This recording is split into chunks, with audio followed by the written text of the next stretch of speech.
Assalamu alaikum. Dostlar, YouTube görüşler. Şu tay satığa çıktı. Rusya'dan gelgen tay.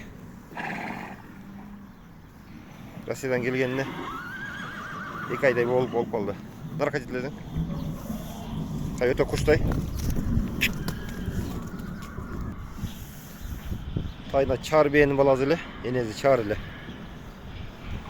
Bunda günü tülögön sayın çağırlar göğüklüyor takazlanır. Çağır bol.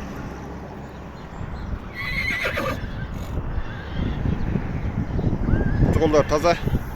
Vurulgan silgan ciller yok. Sol olacak. Soluna yetmenle görünüp durur. Kırgızistan içinde sapalar var.